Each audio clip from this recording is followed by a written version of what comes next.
bakit kailangan mong gumawa ng grupo o community dyan sa negosyo mo.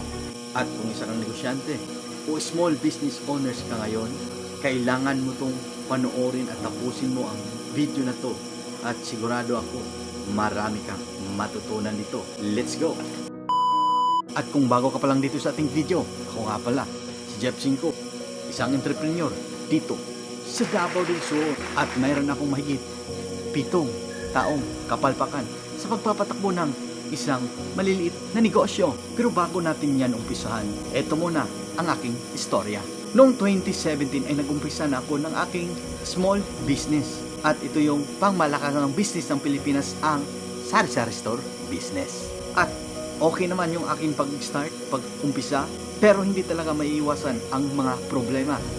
Katulad ng benta o sales, marketing, at kung ano-ano pa. Pero yung isang problema dyan ay sa panahon na meron akong naumpisang negosyo, ay wala akong kakilala o kaibigan na pwede kong mapagtanungan o makausap man lang sa panahong wala tayong makakapitan. Wala ka nang makapitan.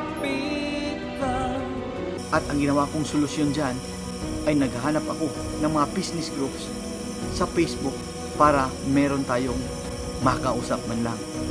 At dyan ko nakilala ang aking mentor na si Boss Arvin Orobia. At meron siyang Facebook groups na ginawa. Ito ang Kasosyong Malupit Group. Sa grupong yan ay nandyan lahat ng mga malulupit at mababangis na negosyante dito sa Pilipinas. Pwede ka rin sumali dito kung gusto mo. At ang KMG ngayon ay gumagawa rin ng mga programa para sa pagtulong sa mga maliliit na negosyante o sa mga negosyanteng gustong magtagumpay sa kanilang larangan sa pagnenegosyo. So, eto ang 3 tips bakit mahalaga na gumawa ka ng Facebook groups o community sa iyong negosyo. At ang una dyan ay meron kang makakausap. Yes, totoo yan. Sa panahong marami kang problemang nararanasan sa buhay pagnenegosyo ay kailangan mo ng karamay, kausap o kaibigan. Kasi baka hindi mo kayanin ang bigat ng problema na iyong dinadaanan. Katulad ng aking naranasan, marami akong mga pagsubok sa pagnenegosyo, marami akong kalugian. Pero dahil sa mayroon akong grupo o samahan, ay kaya ko itong nalampasan. Ganyan kabangis kung mayroon kang kasama o kagrupo. At pangalawang tips ko sa iyo ay merong nakakaintindi sa iyo. Yes, totoo yan. Hindi lahat ng taong nasa paligid mo, makakilala mo o kaibigan mo ay maiintindihan ka. Lalo na pag-usapang negosyo at mga problema nito. Kasi kung hindi sila negosyante, hindi sila makakarelate sa mga ikukwento mo. Kaya maging mayabang lang ang tingin nila sa iyo. Hindi totoo yan. At yung pangatlo dyan ay merong magpapayo sa iyo.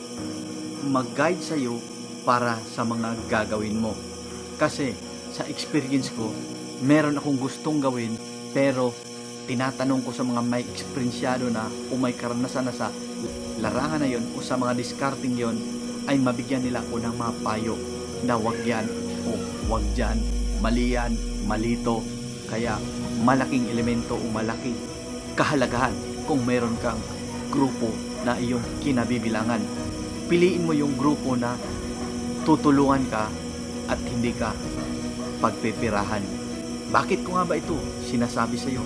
Kasi naniniwala ako na parehas lang tayo, mga small business owners dito sa Pilipinas, na walang sumusuporta o walang tumutulong sa atin. Parehas tayo ng pinagdaanan. Kaya ramdam ko ang iyong kahirapan. Ang kalaban kasi natin dito, yung mag-isa tayo sa mga problema o mga pagsubok sa ating kanya-kanyang negosyo. Mahirap labanan pag mag-isa ka lang. Wala kang makausap kung matanungan man lang. Kaya sama-sama tayo.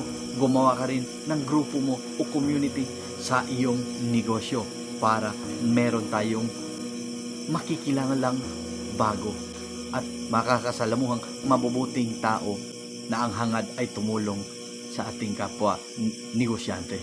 Ganyan talaga sa pagnenegosyo. Maraming problemang pagdaanan. Maraming hirap at sakripisyo, maraming lugi. Pero tuloy-tuloy lang, huwag kang titigil dahil malayo pa tayo pero kaya natin to.